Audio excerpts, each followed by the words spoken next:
Szanowni Państwo, powitajmy 46.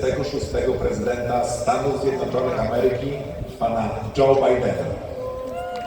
Ladies and gentlemen, please welcome the 46th President of the United States of America, Joe Biden.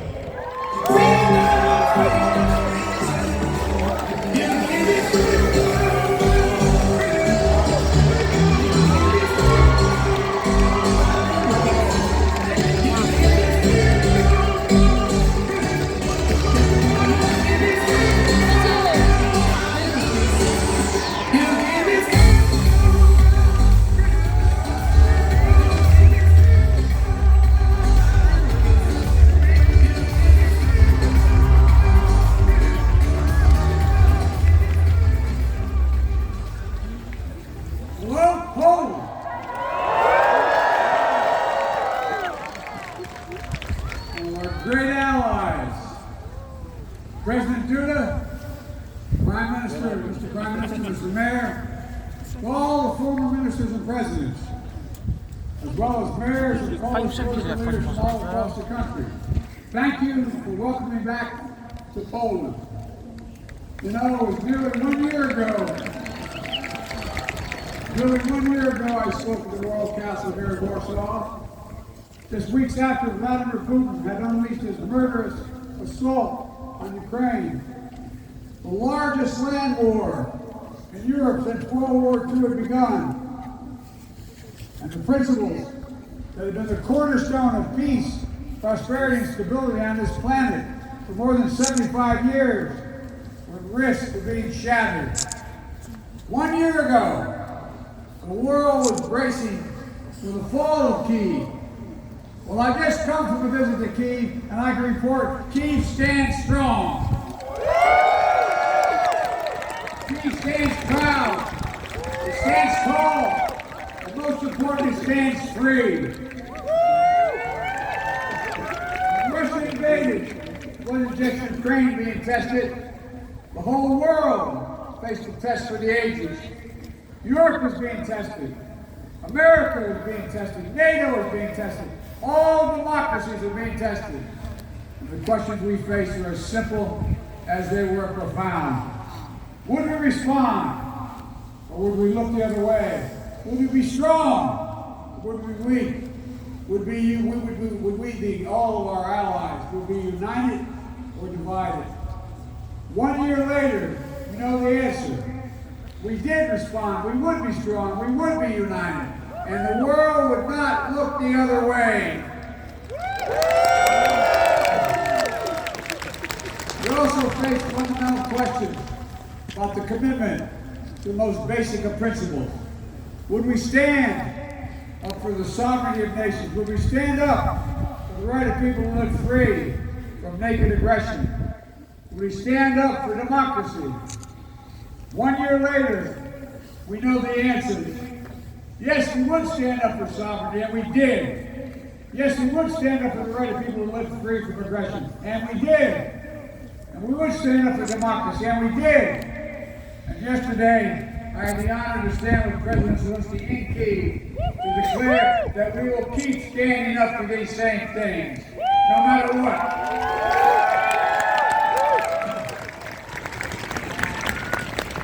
The President Putin ordered his tanks to roll in Ukraine.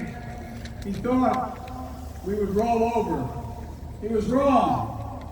The Ukrainian people are too brave.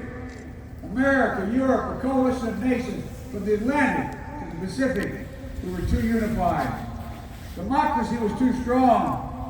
Instead of an easy victory he perceived and predicted, Putin left with burn-out tanks and Russia's forces in disarray.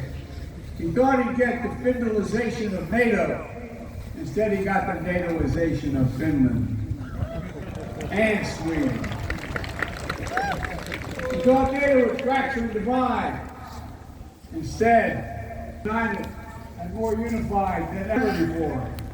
He thought he could weaponize energy to crack your resolve, Europe's resolve. Instead, we're working together to end Europe's dependence on Russian fossil fuels. He thought autocrats like himself were tough. and leaders of democracy were soft. And then he met the iron will of America and the nations everywhere that refused to accept the world governed by fear and force. He found himself at war with a nation led by a man whose courage would be forged in fire and steel, President Zelensky. President Putin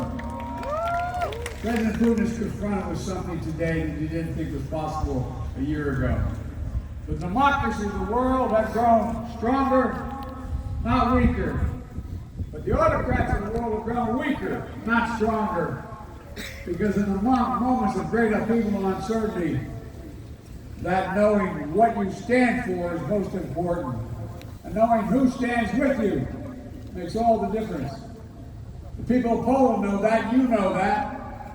In fact, you know it better than anyone here in Poland. Because that's what solidarity means. Partition and oppression. When the beautiful city was destroyed after the Warsaw Uprising, for decades under the iron fist of communist rule, Poland endured because you stood together. That's how brave leaders of the opposition and the people of Belarus continue to fight for their democracy. That's how the resolve of Moldova people, the resolve of people of Moldova to live in freedom, when it gained them independence and put them on the path to EU membership. President Sandu is here today. I'm not sure she is, but I'm proud to stand with you and the freedom-loving people of Moldova. Give her a hand round of applause.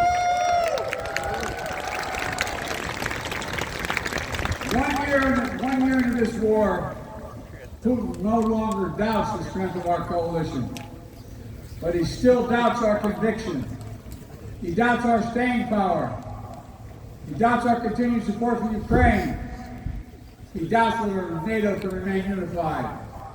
But there should be no doubt. Our support for Ukraine will not waver. NATO will not be divided, and we will not tire.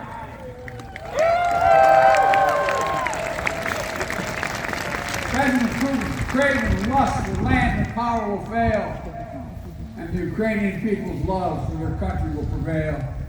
Democracies of the world will stand guard over freedom today, tomorrow, and forever.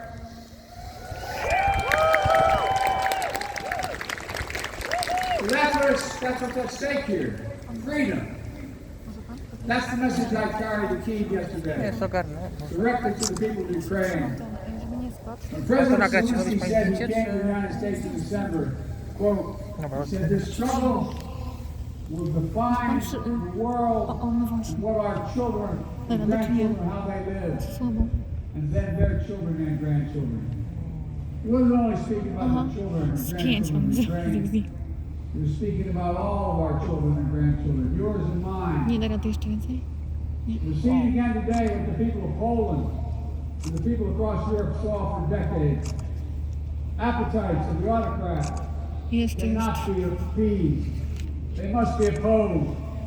Autocrats only understand one word: no, no, no.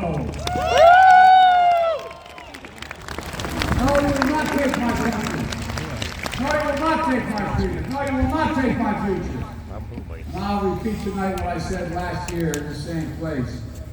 A dictator, then our rebuilding an empire, will never be able to ease the people's love of liberty. Brutality will never grind down the will of the free. And Ukraine will never be a victory for Russia. Never.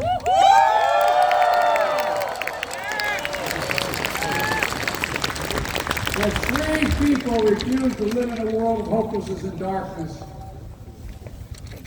you know, this has been an extraordinary year in every sense. Extraordinary brutality from Russian forces and mercenaries. They've committed depravities, crimes against humanity, without shame or compunction. They've targeted civilians with death and destruction, used rape as a weapon of war, stolen Ukrainian children in an attempt to steal Ukraine's future, bombed train stations, maternity hospitals, schools, and orphanages. No No one can turn away their eyes from the atrocities Russia is committing against the Ukrainian people. It's abhorrent. It's abhorrent. But extraordinarily, as well, has been the response of the Ukrainian people and the world. 1 year after the bombs began to fall, Russian tanks rolled into Ukraine. Ukraine is still independent and free.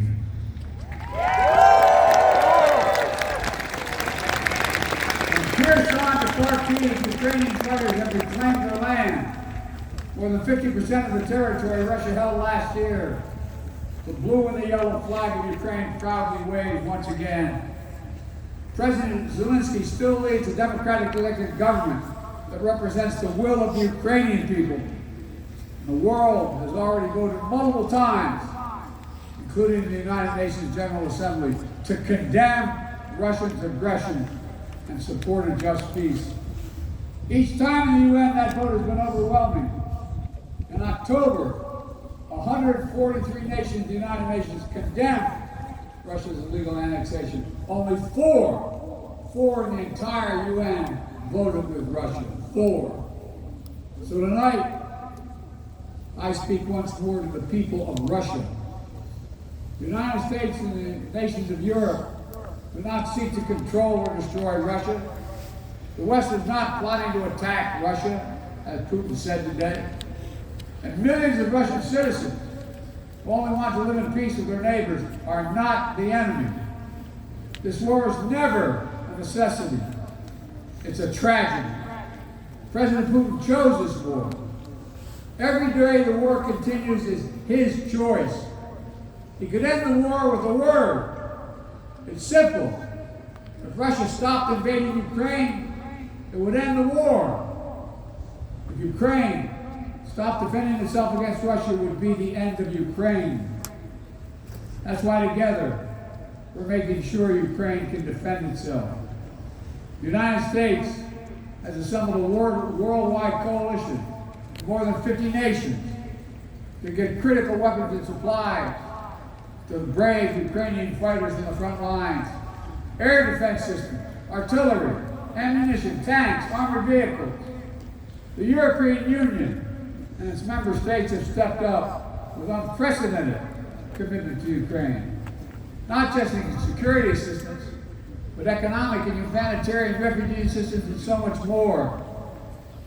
To all of you here tonight, take a moment, and I'm serious when I say this. Turn around and look at one another. Look at what you've done so far. Poland is hosting more than 1.5 million refugees from this war. God bless you. Poland's generosity, your willingness to open your hearts and your home is extraordinary. The American people are united in our resolve as well. All across my country, in big cities and small towns, Ukrainian flags fly from American homes. Over the past year, Democrats and Republicans in the United States Congress have come together to stand for freedom. That's who Americans are, and that's what Americans do. The world is also coming together to address the global fallout from President Putin's war. Putin tried to starve the world, blocking the ports in the Black Sea to stop Ukraine from exporting its grain, exacerbating the global food crisis that hit developing nations in Africa especially hard. Instead, the United States and the G7 and partners around the world answered the call with historic commitments to address the